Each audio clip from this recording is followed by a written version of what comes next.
Merhaba arkadaşlar, örgü kanalıma hoş geldiniz. Çocuklarımız için kolay motifli tığ işi bir kazak yaptım. Bugün bu kazak anlatımını sizlerle paylaşmak istiyorum. Kazağın örgüsü çok kolay arkadaşlar. Örgüye yeni başlayan arkadaşlar da kolayca yapabilir bu modeli. 4 motif ön bölüm için yapıyorum. 4 motif arka bölüm için yapıyorum. Birleştiriyoruz. Bakın bu güzel kazak örgüsünü yapıyoruz. Yaka bölümü bakın bu şekilde geniş arkadaşlar, bebeğin başından çok rahat olacaktır. Uç bölümde yakada ve kol uçlarında bir düz bir ters örgü yaptım. Çok kolay bir kazak modeli arkadaşlar. Kazak örgüsünde iplik olarak beyaz renkli iplik kullandım. Bir yumak iplikten bu kaldı arkadaşlar. Bir yumak iplik gerekiyor. Yeşil renkli iplik olarak da 50 gram iplik yeterli. Evinizde varsa yarım yumak iplik yeterli. Sarı ve bu renk iplikleri kullandım. Ben bugün bu renk iplikleri kullandım. Hem kız hem erkek çocuk için uygun bir model arkadaşlar. Siz tercihinize göre her marka iplik ve renkleri kullanarak bu güzel kazak örgüsünü yapabilirsiniz. Tığ olarak 5 numara 3 milimetre tığ kullandım. Elim çok sıkı değil. Yaptığım örgüler yumuşak oluyor. Sizin eliniz sıkıysa 3,5-4 milimetre tığları kullanırsanız çok daha güzel olur arkadaşlar. Eliniz sıkıysa benimle aynı sayıda yaparsanız yaptığınız örgü hem sert olur ve ölçü de benim yaptığım ölçüden küçük olur. Onun için siz 3,5-4 milimetre tığlarla yaparsanız çok daha güzel olur. Ölçüsünü söylüyorum. Bakın gövde genişliğini ölçelim. Kol altının buradan gövde genişliğini ölçüyorum. 27 santimetre. 1 yaş çocuk için yaptım arkadaşlar. Siz bu kazak örgüsünü daha küçük bebekleriniz için yapabilirsiniz veya daha büyük çocuklarınız için yapabilirsiniz. Bu her motifi benim yaptığımdan bir sıra eksik yaparsanız daha küçük ölçüde olacaktır. Bu her motifi benim yaptığımdan birer sıra fazla yaparsanız 2-3 yaş arası çocuklarınız için olacaktır. Bu şekilde motifleri büyüterek istediğiniz kadar büyük ölçüde kazak yapabilirsiniz. İpliği tığ hazırlayalım. Hep birlikte bu güzel kazak örgüsüne başlayalım. Örgü kanalıma abone değilseniz abone olmayı unutmayın lütfen arkadaşlar. İzlediğiniz videolarıma beğeni ve yorumlarınızı yaparsanız çok sevinirim. Hepinize kolay gelsin. İyi çalışmalar. Sihirli halkayı bilmeyen arkadaşlar için gösteriyorum. Bakın şu şekilde ipliği tutuyorum. Parmağımın üzerine doladım. Parmağımın üzerinde olan bu halka oldu bakın. Buna tığ takıyorum. İplik aldım. Çektim. Bu halkayı parmağımdan çıkarıyorum. Zincir yaptım, sağlamlaştırdım. 2 zincir yapıyorum. Tığ üzerine iplik alıyorum. Sihirli halka içine 16 trabzan yapıyorum.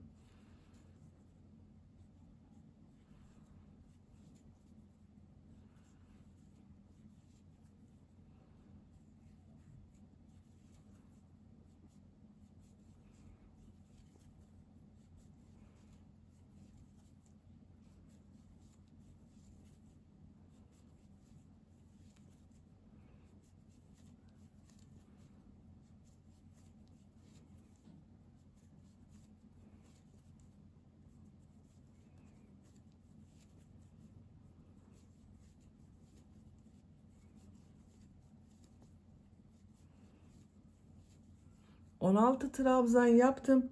İplik ucunu çekiyorum. Bakın şu şekilde yavaş çekiyorum. Bakın hiç boşluk oluşmadı burada.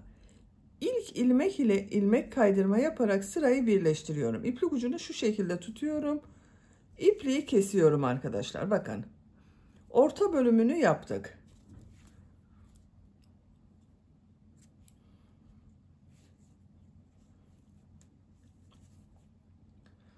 Sarı renkli iplik ile devam ediyorum.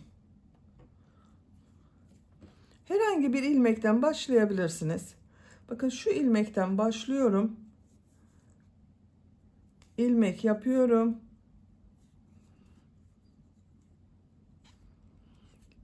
İki zincir yapıyorum. Tığ üzerine iplik alıyorum. Aynı ilmek içine bakın şu şekilde trabzan yapıyor gibi yaptım. İlmeği çekiyorum. Tığ üzerinde 2 ilmek var. Tekrar tığ üzerine iplik alıyorum. Aynı ilmeğe tığ takıyorum. İplik aldım. Tığ üzerinde 4 ilmek var. İkisini içinden çekiyorum. 3 ilmek kaldı bakın. Üçünü birlikte çekiyorum. Bir zincir yapıyorum. İkinci ilmeğe de aynı şekilde model yapıyorum. Elimi takip ederseniz daha iyi anlaşılır.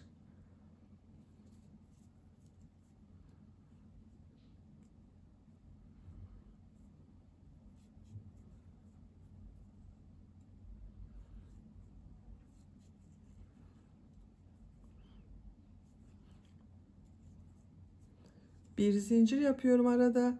Tekrar model yapıyorum.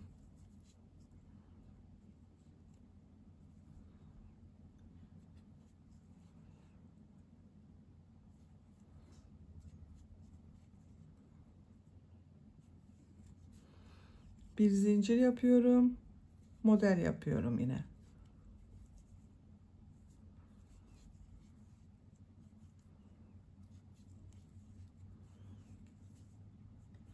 Bir zincir yapıyorum. Model yapmaya devam ediyorum. Bakın bu şekilde modeller oluyor.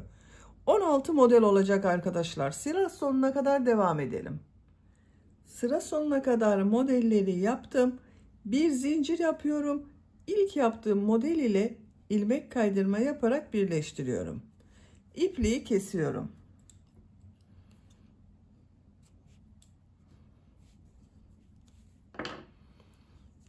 Bakın sayıyorum.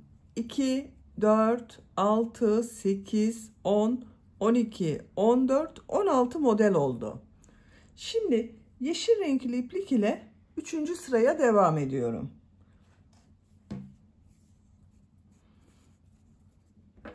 Yine herhangi bir ilmekten başlayabiliriz. Bakın bu model ortasında yaptığım boşluklar var. Bir zincir yaptım. Bundan bir ilmek yapıyorum. 2 zincir yapıyorum. Tığ üzerine iplik alıyorum. Bu modellerin aynısını yapacağız arkadaşlar. Bakın aynı modeli yapıyorum.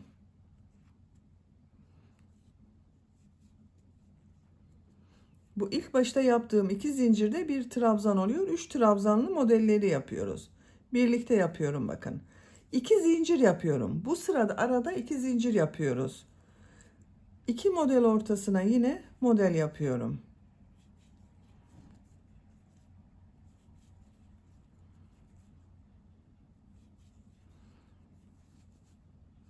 İki zincir yapıyorum. 2 model ortasına model yapıyorum.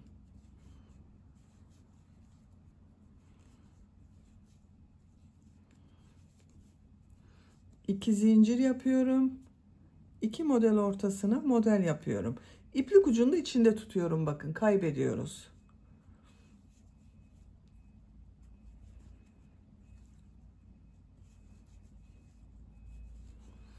Arada 2 zincir yapıyoruz bu sırada. Sıra sonuna kadar devam edelim. Sıra sonuna kadar modelleri yaptım. 2 zincir yapıyorum. İlk yaptığım model ile bakın bu ilmek ile ilmek kaydırma yaparak birleştiriyorum. İpliği kesiyorum.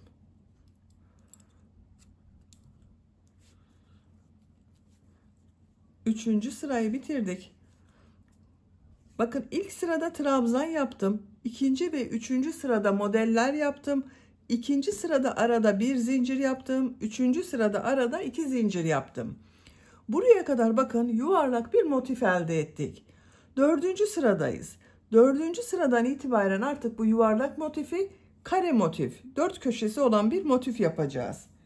Beyaz renkli iplik ile devam ediyorum.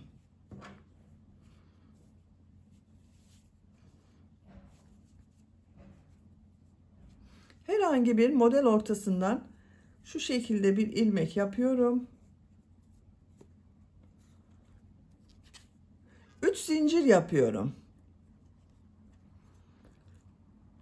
Köşeleri 4 köşe yapacağız. Köşeleri üçlü trabzan yapacağız. Arada yaptığım modelleri ikili trabzan yapıyorum. Bu ilk başta yaptığım üst zincirde bir üçlü trabzan oluyor. Bakın tığ üzerine bir defa iplik alıyorum. Aynı zincir üzerine 2 üçlü trabzan yapıyorum. 3 defa da çıkarıyorum bakın.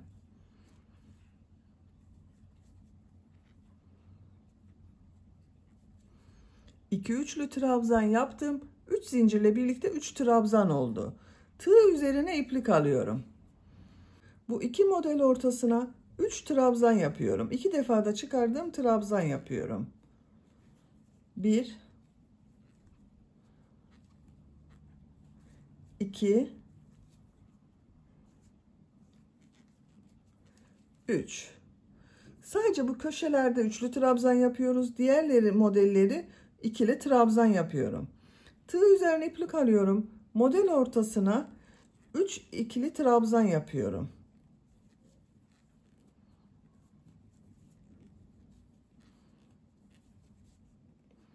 Tekrar tığ üzerine iplik alıyorum. Bakın 3. trabzan grubunu yapıyoruz. 3 trabzan yapıyorum.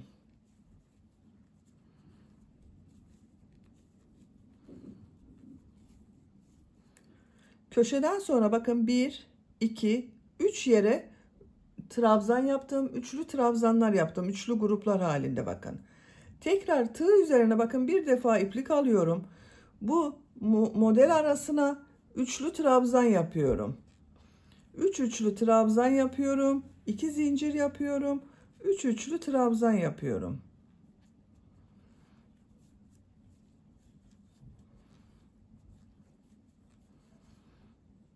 Bakın 3 üçlü trabzan yaptım. 2 zincir yapıyorum. 3 üçlü trabzan yapıyorum.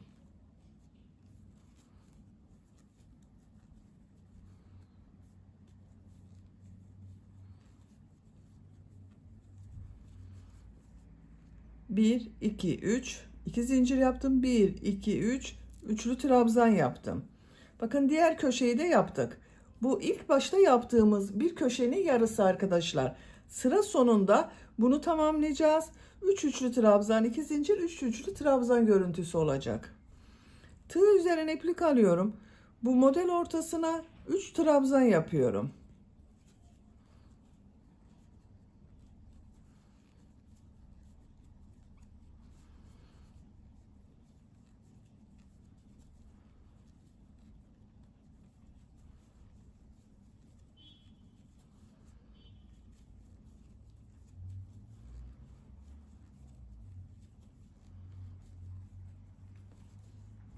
Bir, iki, üç tane bakın üçlü modelden yaptım.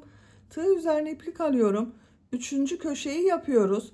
3 üçlü trabzan, 2 zincir, 3 üçlü trabzan yapıyorum.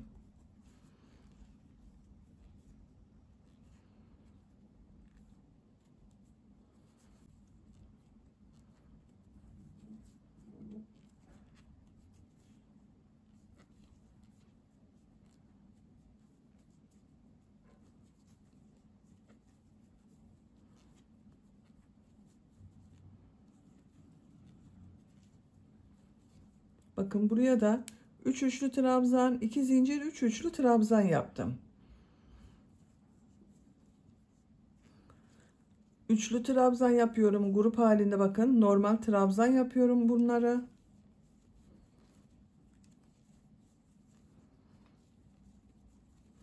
Üç yerde 3 trabzan yapıyoruz. Köşelerde 3 üçlü trabzan yapıyoruz.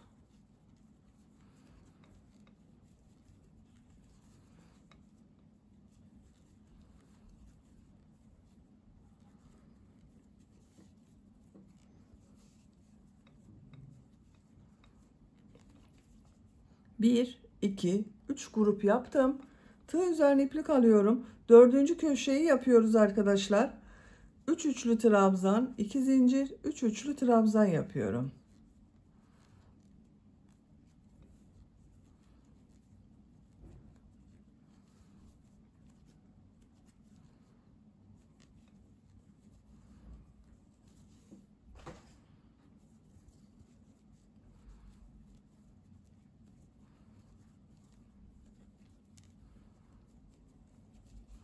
Bakın bu köşeyi de yaptım. Bu 3 yere 3 tane trabzan yapıyorum.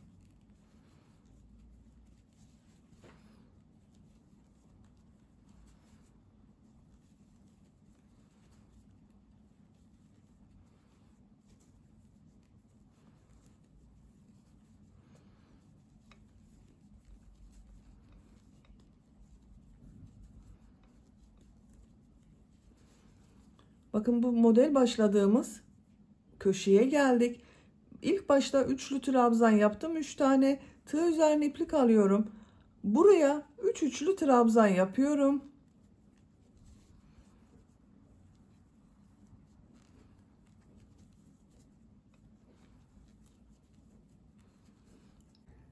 Tığ üzerine iplik alıyorum.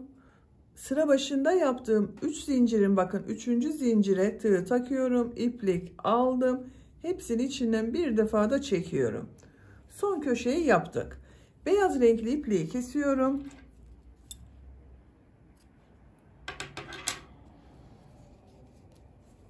Bakın arkadaşlar, yuvarlak motifi kare motif yaptık bu sırada. 4 köşe oluştu bak. 1, 2, 3, 4. Bakın 4 köşe oluşturduk. Şimdi sarı renkli iplik ile devam ediyorum. Herhangi bir köşeden başlayabilirsiniz. Bakın bu köşeden başlıyorum. İlmek yaptım. 3 zincir yapıyorum. Bu köşeye 2 trabzan yapıyorum. Artık köşeleri de trabzan yapıyoruz. Üçlü trabzan yapmıyorum. Bakın sıra başında yaptığım 3 zincir ile birlikte 3 trabzan oldu. Burası köşe olacak arkadaşlar. Köşenin devamında sıra sonunda 3 trabzan yapacağız. Bu boşluğa 3 trabzan yapıyorum.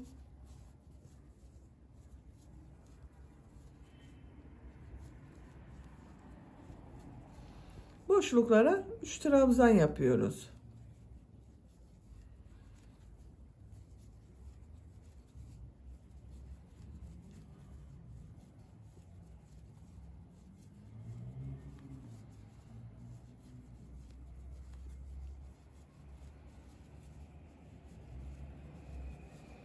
Bakın köşeye geldim. Bu köşeye 3 trabzan, 2 zincir, 3 trabzan yapıyorum.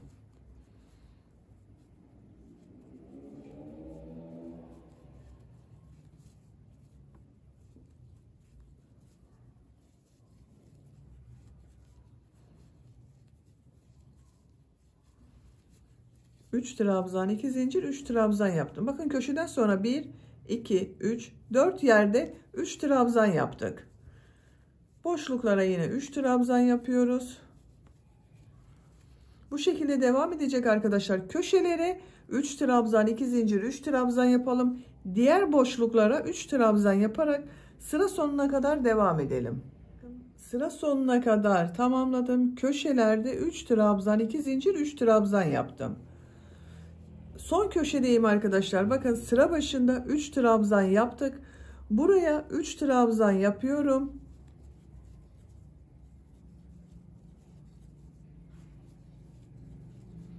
Tığ üzerine iplik alıyorum. Burada 3 zincir yaptım. 3.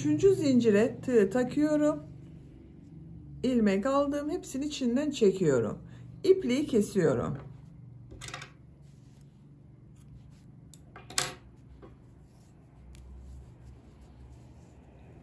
Bakın bu şekilde oldu. Beyaz renkli iplik ile devam ediyorum tekrar. Herhangi bir köşeden başlayabilirsiniz. İlmek yapıyorum. 3 zincir yapıyorum. Trabzan yapıyorum. Bakın 2 trabzan yaptım. 3 zincir ile birlikte 3 trabzan oldu. 3 trabzan yapıyorum.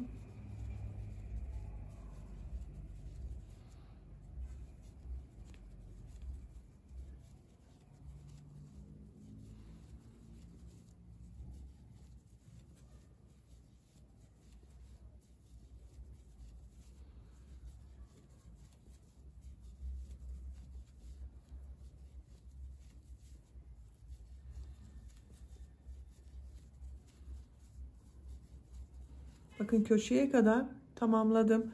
Bu köşeye 3 trabzan, 2 zincir, 3 trabzan yapıyoruz.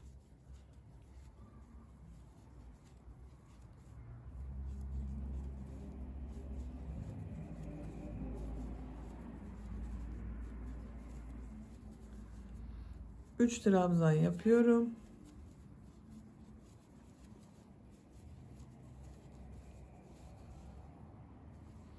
Sıra sonuna kadar devam edelim. Sıra sonuna kadar tamamladım. Sıra sonunda bakın son köşeyi de 3 trabzan yapıyorum. Tığ üzerine iplik alıyorum. Zincir ilmeğine tığ taktım. Hepsini birlikte çekiyorum. İpliği kesiyorum.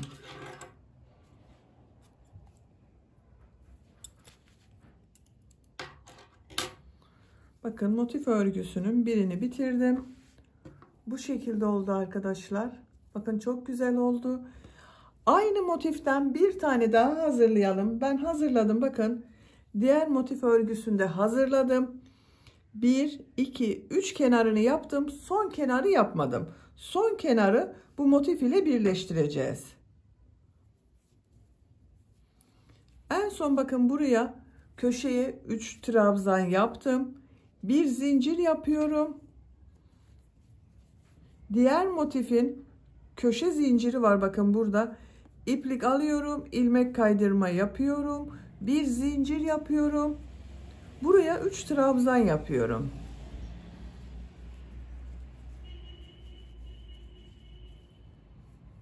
Diğer motif ile bakın şu boşluğa tığ takıyorum.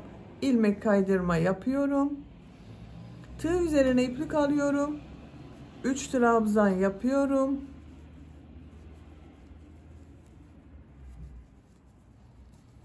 Diğer motif ile ilmek kaydırma yaparak birleştiriyorum.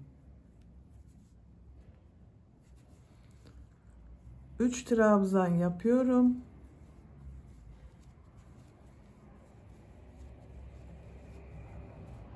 Diğer motif ile ilmek kaydırma yapıyorum. 3 trabzan yapıyorum.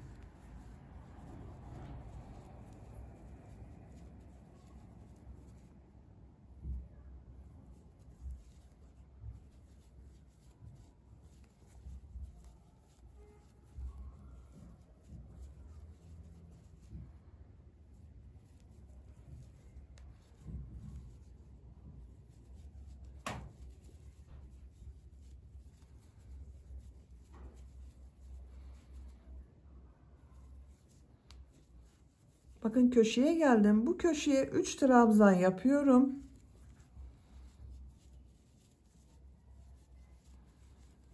Bir zincir yapıyorum. Diğer köşe ile bakın şu şekilde ilmek kaydırma yapıyorum. Bir zincir yapıyorum. Sıra başında yaptığım 3 zincirin şu ilmeğe tığ takıyorum. İlmek kaydırma yapıyorum. İpliği kesiyorum. Bakın arkadaşlar, iki motifi birleştirdik. Görüntü bu şekilde oldu. Üçüncü motifi de hazırladım. Bakın yine aynı şekilde bir kenarı yapmadım.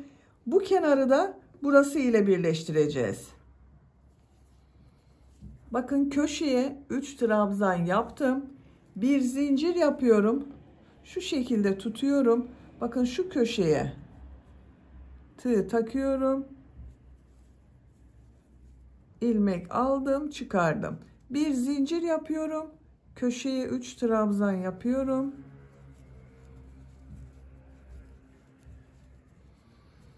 Motif ile birleştiriyorum.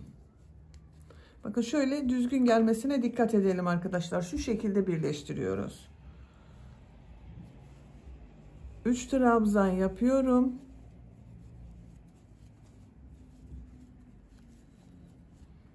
Diğer motif ile ilmek kaydırma yapıyorum. 3 trabzan yapıyorum.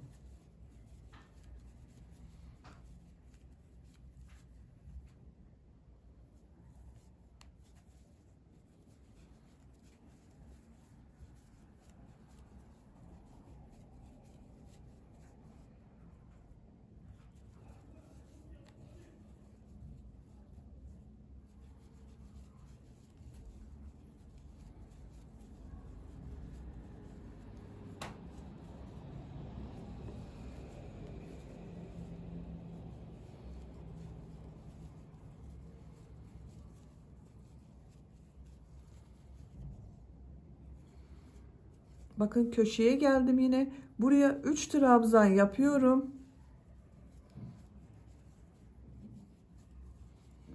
Bir zincir yapıyorum. Bakın bu iki köşeyi birleştirdiğim bir ilmek var. Şu ilmek ile birleştireceğiz.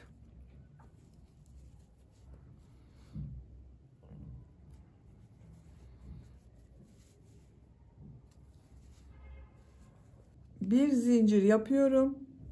Sıra başında yaptığım 3 zincir ilmeği ile ilmek kaydırma yaparak birleştiriyorum. İpliği kesiyorum.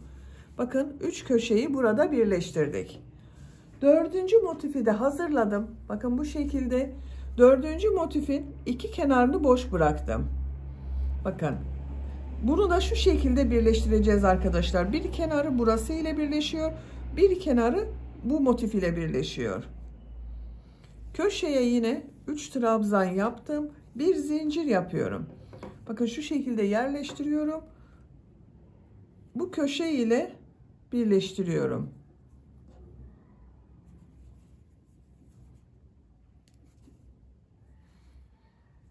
Buraya 3 trabzan yapıyorum.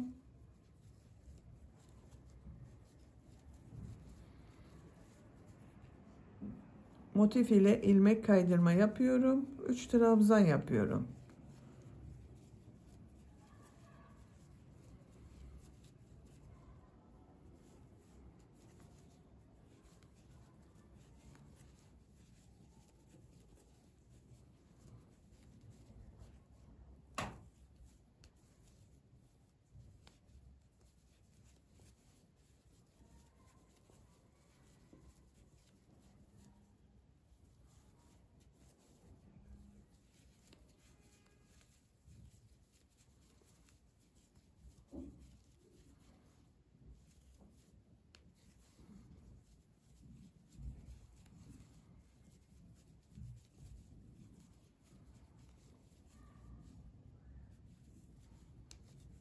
Bakın köşeyi yapıyorum. Köşeye 3 trabzan yapıyorum.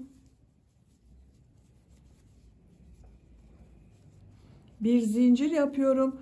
Burada 3 köşeyi birleştirdiğim bir ilmek oluştu. Bakın burada bu ilmek ile birleştiriyorum. Bir zincir yapıyorum. Köşeye 3 trabzan yapıyorum.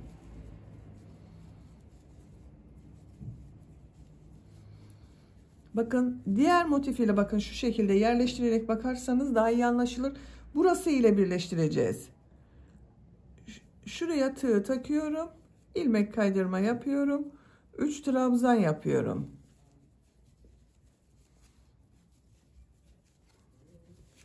Bakın 4 köşeyi birleştirdik arkadaşlar. Sıra sonuna kadar devam edelim. Köşeye kadar birleştirmeyi tamamladım. Bu köşeye 3 trabzan yapıyorum.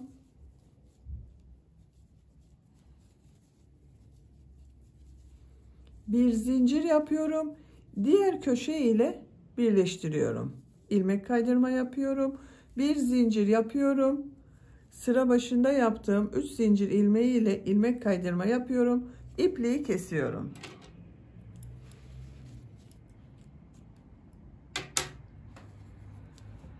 Bakın arkadaşlar 4 motifi birleştirdik. Bu şekilde oldu. Bakın çok güzel oldu. Şimdi bunun çevresinden bir sıra bu 3 trabzan yaptığımız gibi yapıyoruz.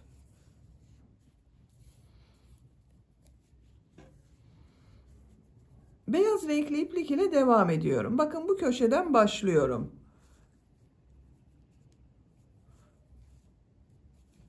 İlmek yaptım, sağlamlaştırdım. 2 zincir yapıyorum. Buraya 2 trabzan yapıyorum. Bu sıra başında yaptığım 2 zincir ile birlikte 3 trabzan oldu. Buraya 3 trabzan yapıyorum. Motif yaptığımız gibi yapıyoruz, yine üçlü trabzanlar yapıyoruz.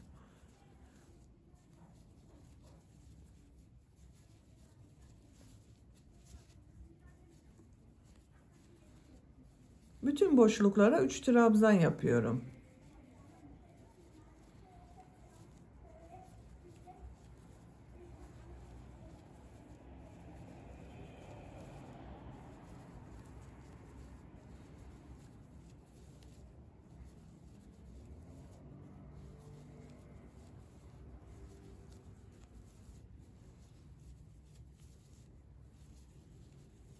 Bakın bu köşelere geldim arkadaşlar. İki köşeyi birleştirdiğim yer.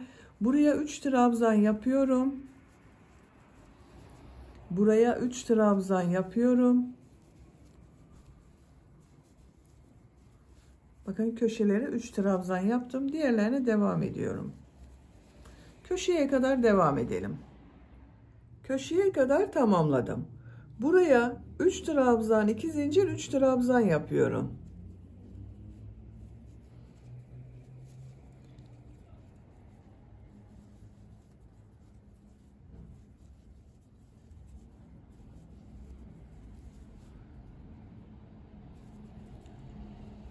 Üç trabzan yapıyorum. 3 trabzan yapıyorum.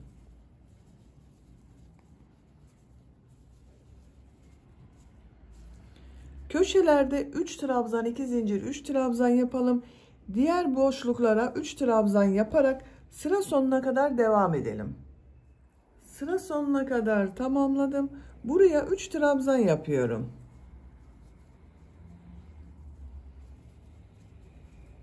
Tığ üzerine iplik alıyorum. Üçüncü zincir ile bakın şu şekilde iplik aldım. Hepsini bir defada çekiyorum. Bakın arkadaşlar 4 motifi birleştirdik. Çevresinden yaptığım büyük bir motif elde ettim. Santimetre olarak ölçüyorum genişliğini. 22 santimetre genişlik var. Benim yapacağım ölçü için bunu yeterli görüyorum. Siz biraz büyük olsun istiyorsanız çevresinden bir sıra daha şimdiki yaptığımız sıra gibi yapabilirsiniz. O zaman daha büyük ölçüde olur. 3 zincir yapıyorum. Örgüyü çeviriyorum. Bakın buraya 2 trabzan yapıyorum. İlk önce arka bölümü yapıyoruz. Buraya 3 trabzan yapıyorum. Bakın sıra başında yaptığım zincirle birlikte 3 trabzan oldu. 3 trabzan yapıyorum.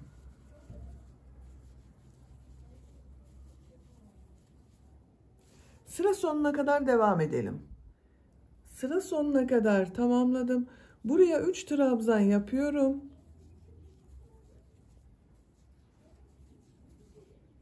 3 zincir yapıyorum. Örgüyü çeviriyorum. Bakın bu 3 ilmeği atlıyorum. Buraya 3 trabzan yapıyorum.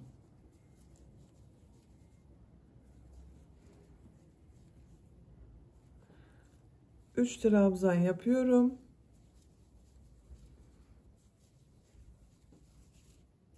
Sıra sonuna kadar devam edelim. Sıra sonuna kadar tamamladım.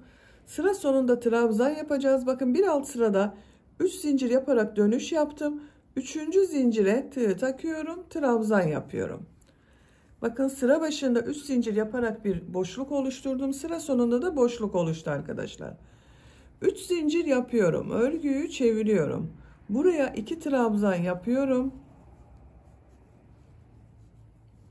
3 trabzan yapıyorum. 3 trabzan yapıyorum.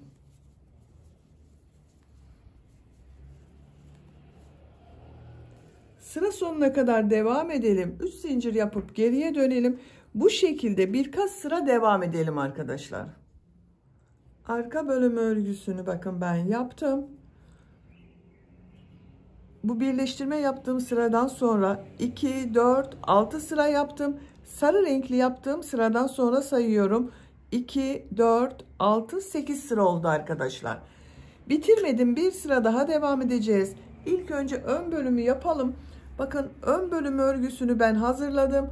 Arka bölüm yaptığım gibi 4 motif yaptım. Birleştirdim. Çevresinden bir sıra model yaptım. Şimdi ön bölümde ön yakayı yapalım. Bakın en son burada bitirdim. 3 zincir yapıyorum. Buraya 2 trabzan yapıyorum.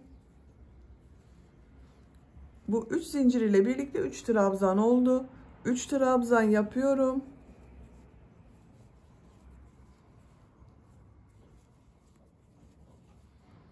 3 trabzan yapıyorum.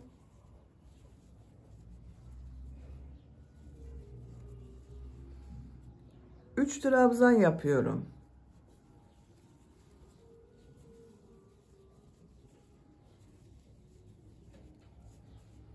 Bakın bu şekilde oldu arkadaşlar. Diğer tarafta aynı böyle yapacağız. Bu arada boşluk kalacak. Yaka boşluğu olacak arkadaşlar. Bakın 3 zincir yapıyorum.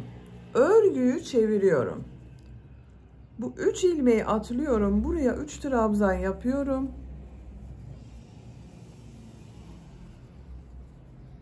3 trabzan yapıyorum.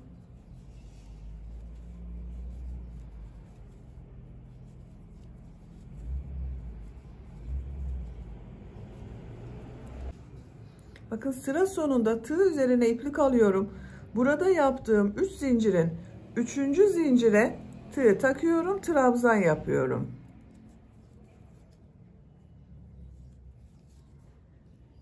Üç zincir yapıyorum, örgüyü çeviriyorum. Buraya 2 trabzan yapıyorum.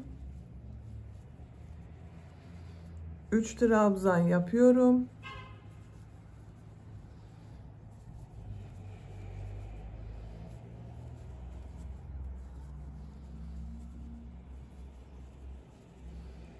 Üç trabzan yapıyorum.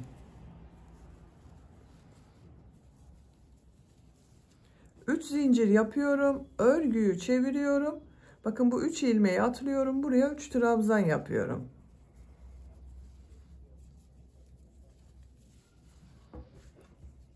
Bakın arkadaşlar bu şekilde oluyor. Arka bölümden bir sıra fazla yapacağız. Bakın burayı siz kaç sıra yaptıysanız, ben 6 sıra yaptım bu birleştirme yaptığım sıradan sonra. Bunu 7 sıra olarak tamamlayalım.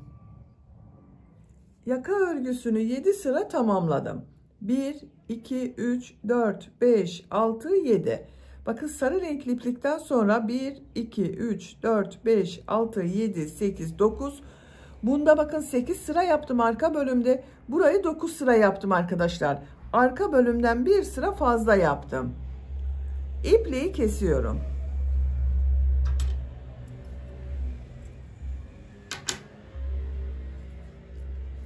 Şimdi yakanın diğer tarafını yapalım.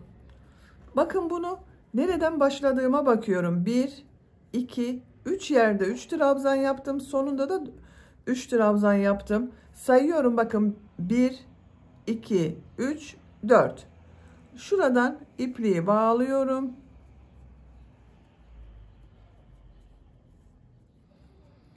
Bu boşluktan bir ilmek yapıyorum. 3 zincir yapıyorum. Buraya 2 trabzan yapıyorum. 3 zincir yapıyorum.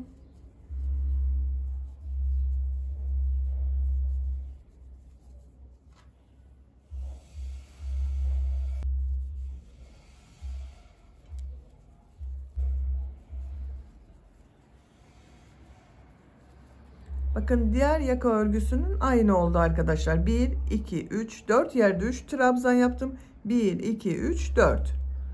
3 zincir yapıyorum. Örgüyü çeviriyorum. 3 trabzan yapıyorum.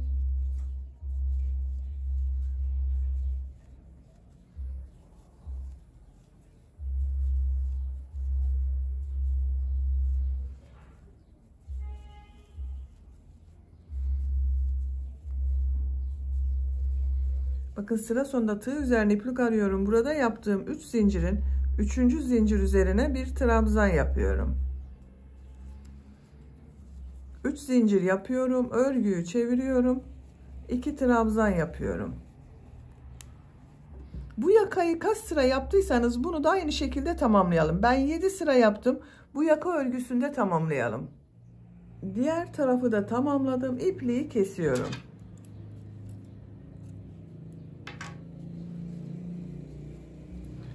Bakın arkadaşlar bu yakayı 1, 2, 3, 4, 5, 6, 7 sıra yaptım. 1, 2, 3, 4, 5, 6, 7 sıra yaptım. Şimdi arka bölümünü birleştireceğiz. Arka bölümü bakın bir sıra eksik yaptım. Bu birleştirme yaptığım sıradan sonra 2, 4, 6 sıra yaptım. 7. sırayı yapacağız. En son bakın buradayım. 2 zincir yapıyorum. Şu şekilde birleştireceğiz arkadaşlar. Bakın düz tarafları dış tarafa bakacak. Burası ön bölümün düz tarafı, bakın ters taraflar iç içe bakıyor. Şu şekilde yerleştiriyorum bakın. 2 zincir yaptım. Ön bölümün şu ilmek ile, bakın burada 3 zincir yaptım. 3 zincir ilmeği ile ilmek kaydırma yaparak birleştiriyorum. Tığ üzerine iplik alıyorum. Arka bölümün buraya bakın 2 trabzan yapıyorum. Ön bölümde burası ile ilmek kaydırma yapıyorum, birleştiriyorum. Arka bölüm için bakın buraya 3 trabzan yapıyorum.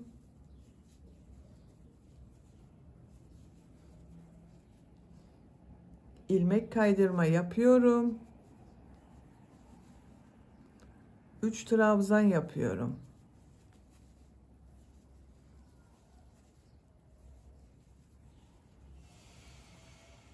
İlmek kaydırma yapıyorum. 3 trabzan yapıyorum.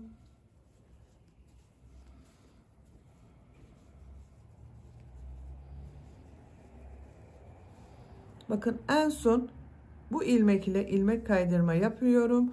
Ön ve arka bölümü bakın burada birleştirdim arkadaşlar. Birleştirme yaptığım yerin görüntüsü bu şekilde. Diğer ön bölümü de birleştireceğiz.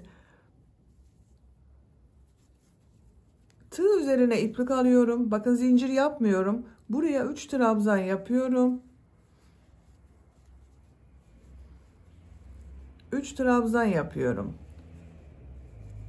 Bakın modelleri yaparak devam ediyoruz. Burada kaç modeli birleştirdiysek diğer tarafta da aynı şekilde birleştireceğiz arkadaşlar. 1, 2, 3, 4 model yapacağız bakın. Burada da 1, 2, 3, 4 model kalasıya kadar modelleri yapmaya devam edelim. Sıra sonunda bakın 1, 2, 3, 4 model boşluğu kalasıya kadar arka bölümde modelleri yaptım. Şimdi diğer ön bölüm ile bakın ön yaka ile birleştireceğiz. Şu şekilde şu ilmeğe tığ takıyorum, iplik aldım, ilmek kaydırma yapıyorum, birleştiriyorum. Tığ üzerine iplik alıyorum. Arka bölüm için buraya 3 trabzan yapıyorum.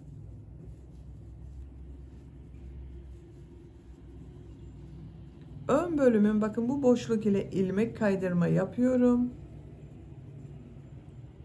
3 trabzan yapıyorum.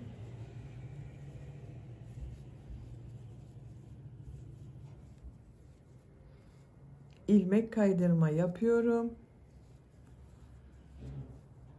3 trabzan yapıyorum.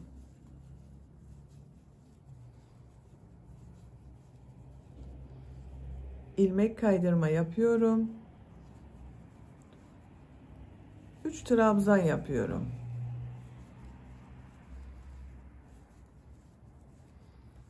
Bakın bu son ilmek ile ilmek kaydırma yapıyorum. Bitiriyorum. Birleştirme yaptığım yerin görüntüsü bu şekilde oldu. İpliği kesiyorum.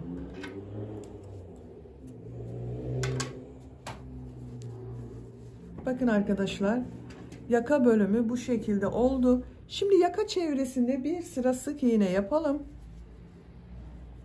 Şu ilmekten ilmek yapıyorum. Sık iğne yapıyorum. İplik ucunda içinde kaybediyorum bakın. Trabzan sıralarına 2 sık iğne yapıyorum arkadaşlar. O zaman düzgün denk geliyor. Sıra sonuna kadar devam edelim. Sıra sonuna kadar tamamladım. İlk ilmek ile ilmek kaydırma yaparak birleştiriyorum. İpliği kesiyorum. Bakın yaka çevresinde bir sıra sık iğne yaptım. Burası düzgün bir görüntü oldu arkadaşlar.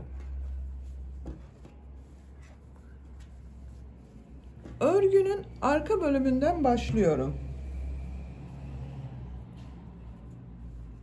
Bakın buradan başlıyorum. Bir ilmek yapıyorum. 3 zincir yapıyorum. Buraya 2 trabzan yapıyorum. 3 zincir ile birlikte 3 trabzan oldu. 3 trabzan yapıyorum.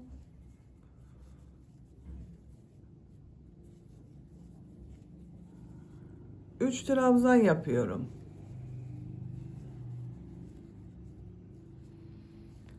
Sıra sonuna kadar devam edelim. Buraya kadar bakın tamamladım. Bu köşeye 3 trabzan, 2 zincir, 3 trabzan yapıyorum.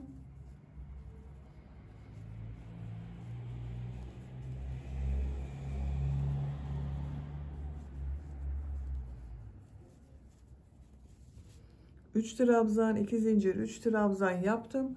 Buraya 3 trabzan yapıyorum. 3 trabzan yapıyorum.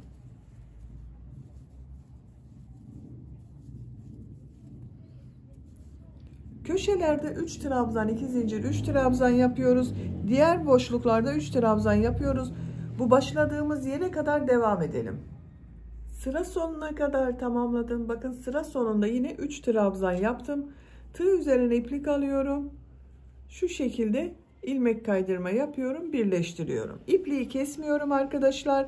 Yan bölümleri birleştireceğiz. Bakın ben kol bölümlerine işaret yaptım bu şekilde. Bakın şu şekilde işaret yaptım. Kolları nereden işaret yaptığıma bakıyorum. Bakın omuz bölümünde birleştirme yaptım. Şu trabzanlar var. Üçlü grup yaptım. Buradan sayıyorum.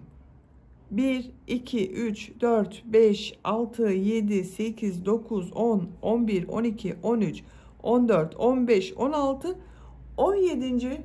sıraya bakın işaret yaptım. Arka bölümde de aynı bakın. 2, 4, 6, 8, 10, 12, 14, 16, 17. sıra. 2, 4, 6, 8, 10, 12, 14, 16, 17. sıra. 2, 4, 6, 8, 10, 12, 14, 16, 17. sıra. Bu şekilde işaretler yaptım. Santimetre olarak ölçüyorum. Siz daha yüksek de yapabilirsiniz. Daha dar kol da yapabilirsiniz. 12 santimetre arkadaşlar. Kol yüksekliği ben ayarladım. Şimdi yan bölümleri birleştireceğiz.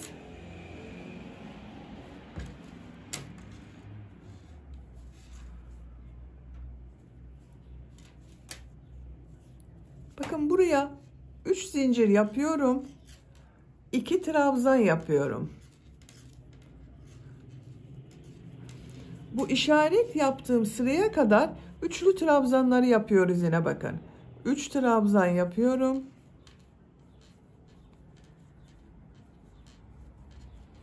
3 trabzan yapıyorum.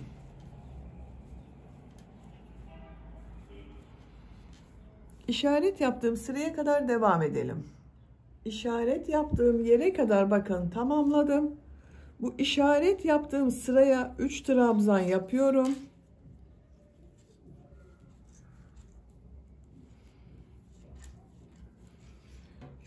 Bakın şu şekilde tutuyorum arkadaşlar. Tığ üzerine iplik alıyorum. Burada yaptığım bakın işaret yaptığım sıraya da 3 trabzan yapıyorum.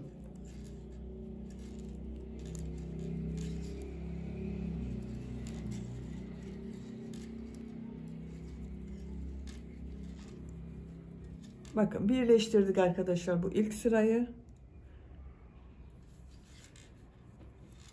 Burada yaptığım boşluk ile ilmek kaydırma yapıyorum. Buraya 3 trabzan yapıyorum.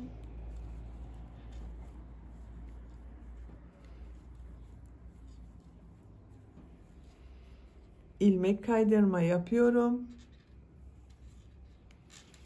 3 trabzan yapıyorum.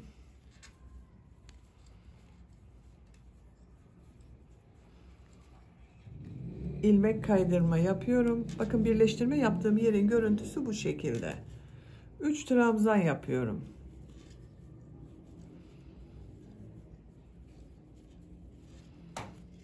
İlmek kaydırma yapıyorum. Sıra sonuna kadar devam edelim. Sıra sonuna kadar tamamladım. Sıra sonunda bakın bu köşeye 3 trabzan yapıyorum.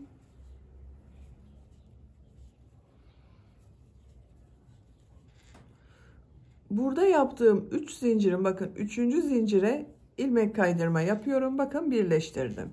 İpliği kesiyorum.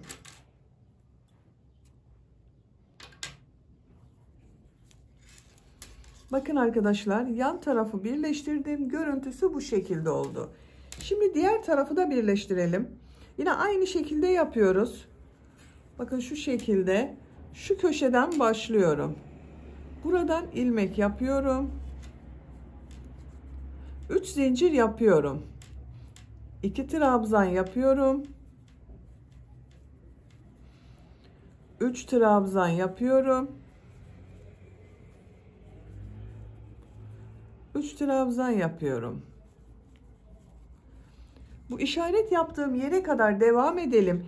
Diğer taraf ile birleştirerek sıra sonuna kadar tamamlayalım. Diğer tarafı da bakın birleştirdim arkadaşlar.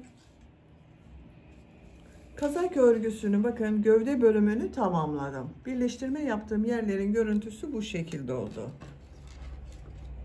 Şimdi yaka örgüsünü yapalım.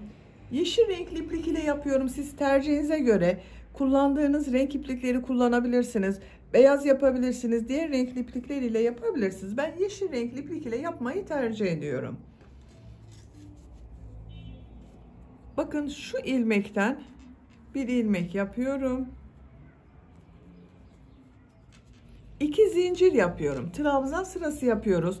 Zaten bakın yaka çevresinde sık iğne yaptım. O ilmekler üzerine trabzan yapıyorum. Her ilmek üzerine bir trabzan yapıyorum.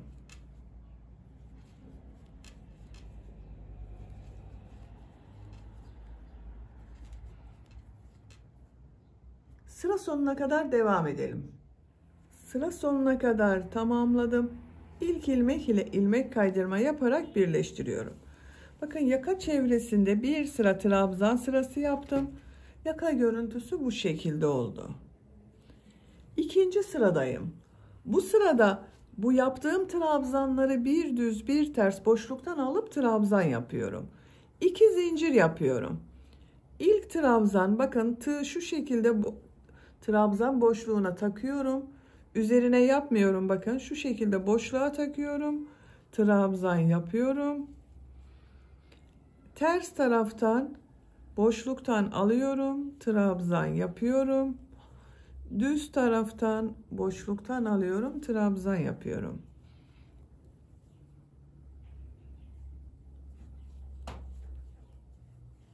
Bir düz bir ters boşluktan alıp trabzan yapıyoruz.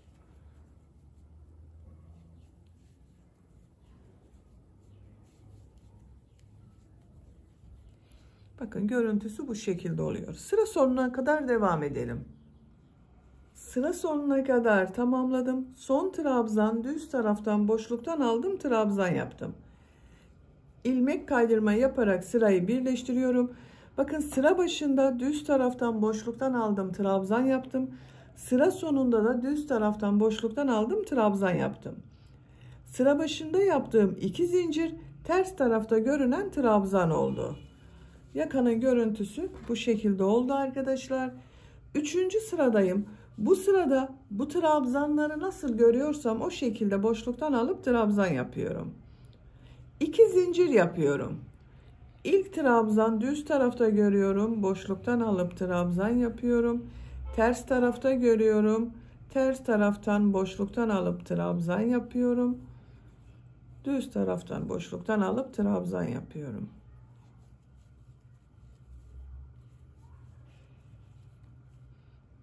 Sıra sonuna kadar devam edelim. Sıra sonuna kadar tamamladım. İlk ilmek ile ilmek kaydırma yapıyorum. İpliği kesiyorum. Bakın bir sıra trabzan sırası yaptım. 2 sıra bir düz bir ters trabzan yaptım arkadaşlar. Görüntüsü bu şekilde oldu. Siz tercihinize göre bir sıra daha bir düz bir ters trabzan yapabilirsiniz. Ben burada bitirdim. Şimdi kol örgüsünü yapalım. Beyaz renkli iplik ile kol örgüsü yapıyorum. Kol altından başlıyorum. Bakın bu birleştirme yaptığım ilmeğe ipliği bağlıyorum. Buradan ilmek yapıyorum. Tığ üzerine iplik alıyorum. Kolda bakın bu boşluğa 3 trabzan yapıyorum.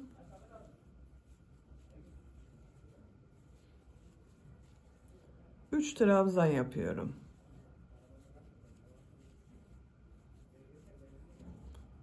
Üç trabzan yapıyorum. Sıra sonuna kadar devam edelim. Sıra sonuna kadar tamamladım. Bakın sıra sonunda yine 3 trabzan yaptım. Bu kol altında bakın birleştirme yaptığımız ilmek ile ilmek kaydırma yaparak birleştiriyorum. Düzgün bir görüntü elde ettik bakın burada. Şu boşluğa bakın geçiş yapıyorum arkadaşlar. 3 zincir yapıyorum. 2 trabzan yapıyorum. 3 trabzan yapıyorum. 3 trabzan yapıyorum. Sıra sonuna kadar devam edelim. Sıra sonuna kadar tamamladım. Bakın bu boşluğa 3 trabzan yaptım. Sıra başında yaptığım 3. zincir ile ilmek kaydırma yaparak birleştiriyorum. Bakın arkadaşlar, kol örgüsü bu şekilde oldu. 3 zincir yapıyorum. Örgüyü çeviriyorum. Bakın örgünün ters tarafından devam ediyorum. Örgüyü çevirerek örüyoruz arkadaşlar. Çevirmeden örersek bu birleştirme yaptığımız yerin görüntüsü kayma yapıyor. Bu tarafa doğru kayma olacaktır. Onu önlemek için bakın örgüyü çevirerek örüyorum. Bir sırada böyle ters tarafından yapıyoruz. Diğer sırada düz taraftan devam ediyoruz. 3 zincir yaptım. Buraya 2 trabzan yapıyorum. 3 trabzan yapıyorum.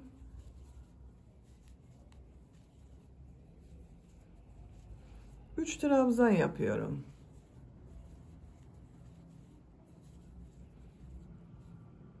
Sıra sonuna kadar devam edelim. Sıra sonuna kadar tamamladım. 3 zincirin bakın 3. zincir ile ilmek kaydırma yaparak birleştiriyorum. 3 zincir yapıyorum. Örgüyü çeviriyorum. Bakın örgünün düz tarafından devam ediyorum. Bu boşluğa 2 trabzan yapıyorum. 3 trabzan yapıyorum.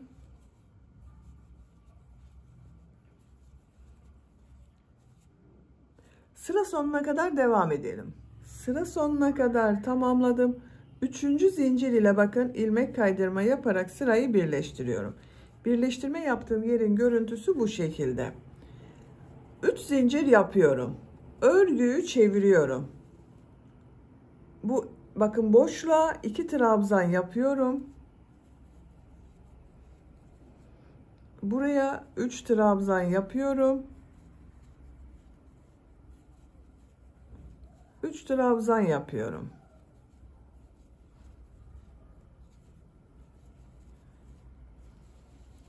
Bakın arkadaşlar, kolda herhangi bir kayma olmadı. Aynı sırada devam ediyor birleştirme yaptığımız yer. Sıra sonuna kadar devam edelim.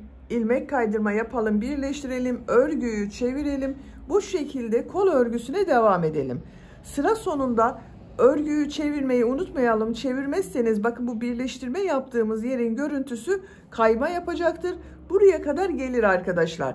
Aynı sırada devam etmesi için örgüyü çevirerek örüyoruz. Kolun örgüsüne devam edelim. Kol örgüsünü buraya kadar tamamladım. 1, 2, 3, 4, 5, 6, 7, 8, 9, 10, 11, 12, 13, 14, 15, 16 sıra yaptım arkadaşlar. Bitirmedim. Kola devam edeceğiz. Aynı şekilde modeller yapacağız. Renkli iplikler kullanıyorum. Motifte kullandığım renkli iplikler ile devam ediyorum. Santimetre olarak ölçüyorum bakın. Buradan itibaren renkli iplik olarak modelleri yapacağız. 13 santimetre yaptım bakın. En son bakın ilmek kaydırma yaparak birleştirdim. İpliği kestim. Şu şekilde buradan sarı renkli ipliği bağlıyorum. Bakın boşluktan bağlıyorum. ilmek yapıyorum. 3 zincir yapıyorum. Buraya 2 trabzan yapıyorum. 3 trabzan yapıyorum. Aynı şekilde modelleri yapıyoruz. 3 trabzan yapıyorum.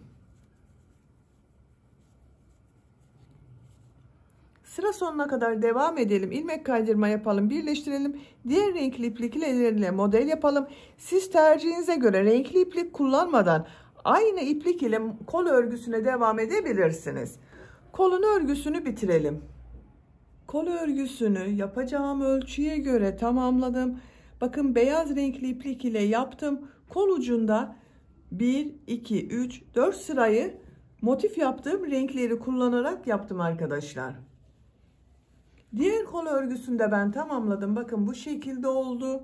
Bakın bunda da aynı şekilde 4 sırayı renkli yaptım. Kol ucunda bileklik bölümü yaptım. Bunun da bakın ve en son beyaz renkli iplik ile bitirdim. Şimdi yeşil renkli iplik ile bileklik bölümü yapacağız. Kaç sıra yaptığımı sayıyorum. Bakın gövde sırasını sayıyorum.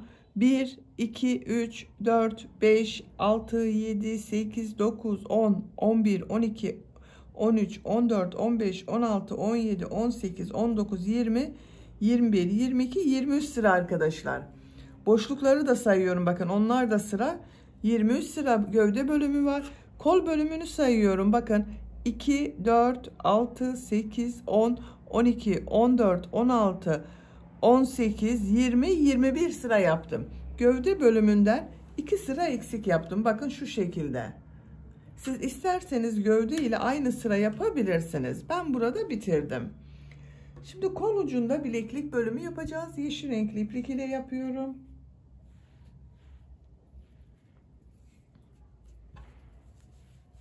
Bakın böyle bir düz bir ters trabzan yapacağız.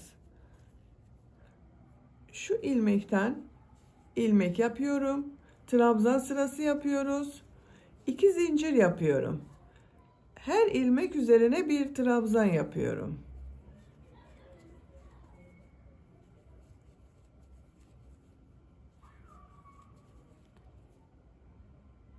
Sıra sonuna kadar devam edelim.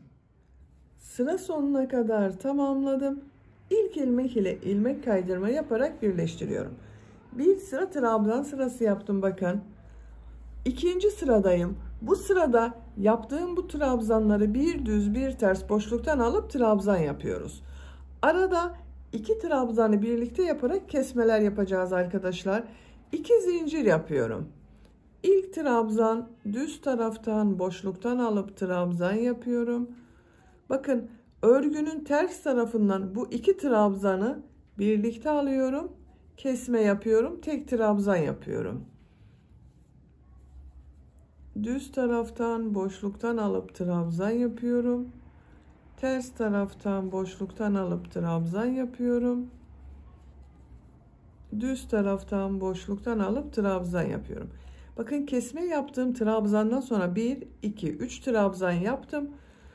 Bu trabzanı bakın 2 trabzanı birlikte yapıyorum. Kesme yapıyorum. 2 trabzanı tek trabzan yaptım. Düz taraftan boşluktan alıp trabzan yapıyorum. Ters taraftan boşluktan aldım trabzan yaptım. Düz taraftan boşluktan aldım trabzan yaptım. Bakın kesme yaptığım trabzandan sonra 1, 2, 3 trabzan yaptım. Bu trabzanı yine örgünün ters tarafından 2 trabzanı birlikte alarak trabzan yapıyorum. Aralarda kesme yapacağız arkadaşlar. Sıra sonuna kadar devam edelim. Sıra sonuna kadar tamamladım. Son trabzan düz taraftan boşluktan aldım trabzan yaptım. İlk ilmek ile ilmek kaydırma yaparak birleştiriyorum. Sıra başında bakın düz trabzanı boşluktan aldım trabzan yaptım. Sıra sonunda da aynı yaptım. Sıra başında yaptığım 2 zincir ters tarafta görünen trabzan oldu. Bakın kol örgüsü bu şekilde oldu. Arada kesmeler yaptık. Bakın 2 trabzanı birlikte yaparak kesme yaptım. Kol ucu biraz dar oldu. 3. sıradayım. Bu sırada yaptığım bu trabzanları nasıl görüyorsam o şekilde boşluktan alıp trabzan yapıyorum. 2 zincir yapıyorum. Düz tarafta görüyorum, boşluktan alıp trabzan yapıyorum. Ters taraftan boşluktan alıp trabzan yapıyorum. Düz taraftan boşluktan alıp trabzan yapıyorum.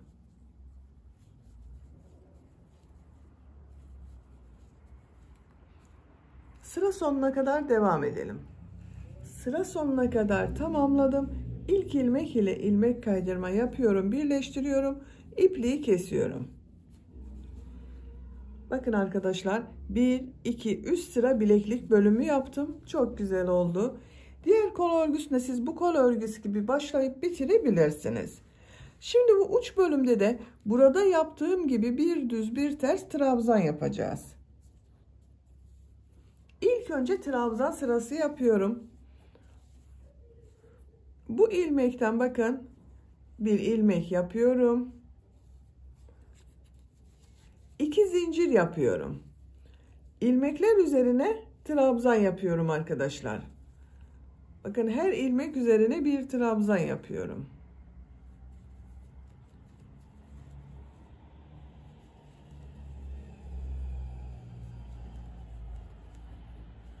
Sıra sonuna kadar devam edelim. Sıra sonuna kadar tamamladım. İlk ilmek ile ilmek kaydırma yaparak birleştiriyorum. Bir sıra trabzan sırası yaptım arkadaşlar. Bu sırada yaptığım bu trabzanları bir düz bir ters boşluktan alıp trabzan yapıyorum. 2 zincir yapıyorum. İlk trabzan düz taraftan boşluktan alıp trabzan yapıyorum. Ters taraftan boşluktan alıp trabzan yapıyorum. Düz taraftan boşluktan alıp trabzan yapıyorum.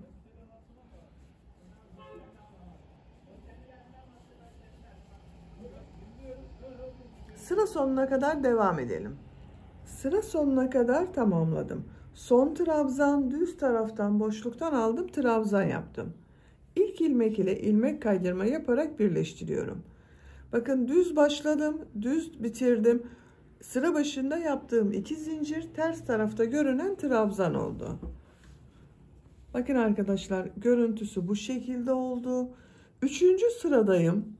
Bu sırada yaptığım bu trabzanları nasıl görüyorsam o yönde boşluktan alıp trabzan yapıyorum. 2 zincir yapıyorum. Bakın, düz tarafta görüyorum. Düz taraftan boşluktan alıp trabzan yapıyorum. Ters tarafta görüyorum. Ters taraftan boşluktan alıp trabzan yapıyorum. Yine bir düz bir ters boşluktan alıp trabzan yapıyoruz.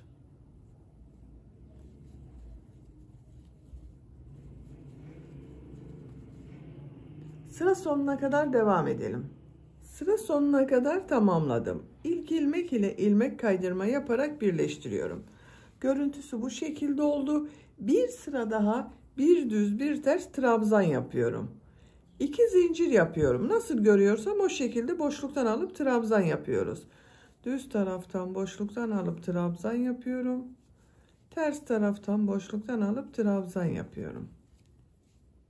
Sıra sonuna kadar devam edelim. Sıra sonuna kadar tamamladım. İlk ilmek ile ilmek kaydırma yapıyorum, birleştiriyorum, ipliği kesiyorum.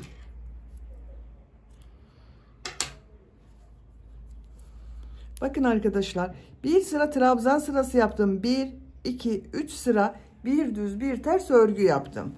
Bu yükseklik benim için yeterli. Siz tercihinize göre bir sıra devam edebilirsiniz. Kazak örgüsünü bitirdim. Bakın, çok güzel oldu kazak örgüsü arkadaşlar. Arka görüntüsü bu şekilde.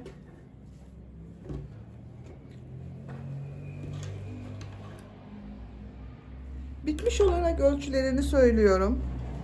Kol altının buradan gövde genişliğini ölçüyorum.